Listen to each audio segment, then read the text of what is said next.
আমরা ক্ষমতায় ছিলাম কবে? আমরা তো ক্ষমতাই নাই। 2015-16 ব্যাচে ঢাকা বিশ্ববিদ্যালয়ে ভর্তি হওয়ার পরে আওয়ামী রাজনৈতিক অপসংস্কৃতির বিরুদ্ধে 6 মাস পরে হলে ওঠার পরে প্রথম দিন যে গেস্ট রুমে গিয়েছিলাম, সেখানে যে নিপীড়নের শিকার হয়েছিলাম, ছাত্রলীগের প্রেসিডেন্টের নাম বলতে না পারার কারণে এই নির্যাতন মেনে নিতে না পেরে ঠিক দুদিন পরেই তো আমরা আমি হল থেকে বেরিয়ে গিয়েছিলাম। হল থেকে বেরিয়ে আমার নিজের পরিবার, নানার সাইড কিংবা দাদার সাইড কোনো রাজনীতিবিদ ছিল না। সে সময়টাতে আমি আমার হৃদয় দিয়ে অনুধাবন করলাম, এই যদি হয় বিশ্ববিদ্যালয়ের পরিস্থিতি, এগুলোর বিরুদ্ধে কাউকে না কাউকে দাঁড়াতে হবে। তাহলে আমার এমন একটা প্ল্যাটফর্ম দরকার, যে প্ল্যাটফর্ম থেকে এই ধরনের অপসংস্কৃতিগুলোকে মূলত পাঠন করা যাবে। আমি নিজেই সেদিন আমার ফেসবুকের সার্চ অপশনে কবি জসীমউদ্দিন হল ছাত্রদল লিখে আমি আমার ছাত্রদলের অগ্রজদেরকে খুঁজে বের করেছিলাম। আমাকে রাজনীতিতে কেউ নিয়ে আসেনি, আমি নিজে খুঁজে বের করে এসেছি। ওই মুহূর্তে একমাত্র প্ল্যাটফর্ম ছিল বাংলাদেশ জাতীয়তাবাদী ছাত্রদল, যারা অন্যায়ের বিরুদ্ধে কথা বলেছে।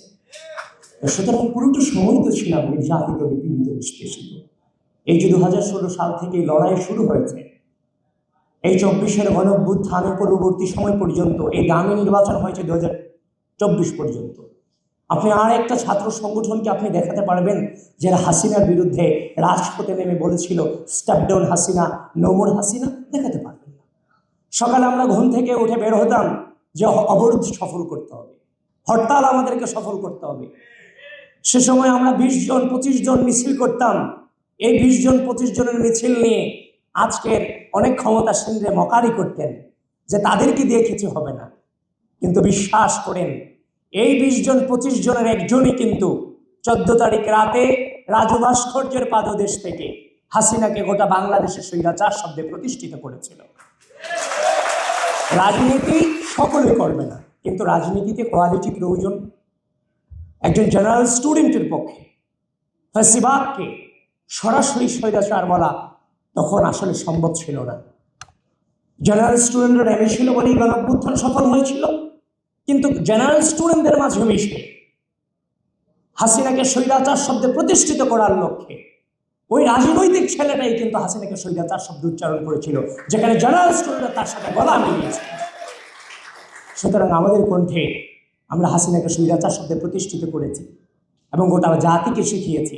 সুতরাং বারবারই আমরা ক্ষমতার বাইরে ছিলাম এবং 5 আগস্ট পরবর্তী সময়ে এই গণঅভ্যুত্থানে দৃঢ় ভূমিকা রাখার পরে 6 আগস্ট থেকে মসজিদ, মন্দির, থানা, পাহারার মধ্য দিয়ে আবারও কিন্তু আমরা রাজপথে ছিলাম। সুতরাং আমরা কিন্তু ক্ষমতার 7 বিন্দু পরিমাণ গ্রহণ করার চেষ্টাটুকুও আমরা করিনি, এখনো ক্ষমতার বাইরেই আছে। তারপর বলছে ডাকসু নির্বাচন পরাজয়ের কথা যে আসছে, যে ইলেকশনে পরাজিত হয়ে কেউ কাউকে ছেড়ে দেন, আমি সেটাকে পরাজয় বলতে চাই। আমরা যারা রাজনীতিতে বেড়ে উঠেছি, আমরা যারা এই জেনারেশনটা, এই রাষ্ট্রের প্রত্যেকটা ক্রুশাল মোমেন্টকে কিন্তু আমরা লিড করেছি। যখনই এই ঢাকা বিশ্ববিদ্যালয়ের স্টুডেন্টরা গণরুম গেস্টরুমে নির্যাতিত হয়েছে, নিপীড়িত হয়েছে, তাদের পক্ষে যখন কথা বলার কেউ ছিল না, তখন কিন্তু আমাদের কণ্ঠেই সেই প্রতিবাদী কণ্ঠস্বর আমরাই কিন্তু জারি রেখেছিলাম যে আমার ভাইদের উপরে কেন অত্যাচার হচ্ছে, নির্যাতন হচ্ছে, নিপীড়ন হচ্ছে। দেশব্যাপী আমরা, ক্যাম্পাসব্যাপী আমরা সেগুলোর প্রতিবাদ জানিয়েছিলাম। তো সুতরাং আমরা বেড়ে উঠেছি পরিস্থিতিকে মোকাবেলা করে। আমাদের জীবনে আলটিমেট জিত কিংবা আলটিমেট হার বলে কোনো টার্ম আমাদের লাইফে নাই। আমরা বেড়ে উঠেছি পরিস্থিতি মোকাবেলা করার উদ্দেশ্যে। এই দীর্ঘ পথ চলায় ডাকসু নির্বাচন ছিল একটা পরিস্থিতি মোকাবেলা করা। আমরা আমাদের জায়গা থেকে ধৈর্যের সাথে এই রাষ্ট্রের স্বার্থে এই ডাকসু নির্বাচনকে মোকাবেলা করেছি। আমি ভেবি প্রার্থী হিসেবে নির্বাচন করেছি। আমি যতটা কি ফিল করে, কি পরিস্থিতি মোকাবেলা করে আসছি, সেটা বাহির থেকে হয়তো আপনারা অনেকেই অনুধাবন করতে পারবেন না। একটা জাল বিছানো হয়েছে, যে জাল আপনার খুব পরিচিত, কিন্তু যখন আপনাকে জালে নেওয়া হয়েছে, তখন দেখলেন এই জালের কোনো কিছু আপনার অবশিষ্ট নেই। যার প্রপার দৃষ্টান্ত ছিল নির্বাচনের সকালে আমাকে ভিলেন বানানো হলো, আমি ভোট কেন্দ্র দখলের জন্য দিয়েছি। এটা কখনোই মেইনস্ট্রিম মিডিয়া থেকে আমি এটা আশা করি। এবং সেটা কারা করেছে তাদেরও দোষ দিচ্ছি না, কারা করেছে, যে রিটার্নিং অফিসার আমাকে নিয়ে নির্বাচনী কেন্দ্র প্রদর্শন করেছেন সেই রিটার্নিং কর্মকর্তারাই কিন্তু সাংবাদিকদেরকে বিভ্রান্ত করতে বাধ্য করেছেন। সুতরাং আপনারা বুঝতেই পারছেন ভিতরটা আমাদের জন্য কতটা ডিফিকাল্ট ছিল। বারবার যদি আপনাদের কাছে অভিযোগ করি আপনারা সেটাকে আপনাদের কাছেও শুনতে খারাপ লাগবে। এই জন্য পরিস্থিতিটা মোকাবেলা করে এসেছি, কিন্তু নির্বাচন শেষ হয়ে গেছে তার মানে সবকিছু চুকিয়ে গেছে ব্যাপারটা তা না। আমরা যে অসঙ্গতি পেয়েছি সে অসঙ্গতিগুলো আমরা পেয়েছি, সেগুলো নিয়ে আমরা কিন্তু বাংলাদেশের যে নির্বাচনী কালচার, নেগেটিভ রেজাল্ট আসার পরে বিক্ষোভ করা, অবরোধ করা, মিছিল করা, বিশেষ করে 2019 সালের ডাকসু নির্বাচন পরবর্তী সময় ভিসি অফিস অবরুদ্ধ করা, আমরা কিন্তু বিশাল স্যাক্রিফাইসের মধ্য দিয়ে পূর্বের রাজনৈতিক সংস্কৃতিতে ফিরে না গিয়ে আমরা ধৈর্য ধারণ করেছি। ধরা পড়েছে প্রার্থী হিসেবে আমার যে দায়িত্ব, ভোটার হিসেবেও তাদের দায়িত্ব আছে, তাদের চোখেও নিশ্চয় সেগুলো ধরা পড়বে।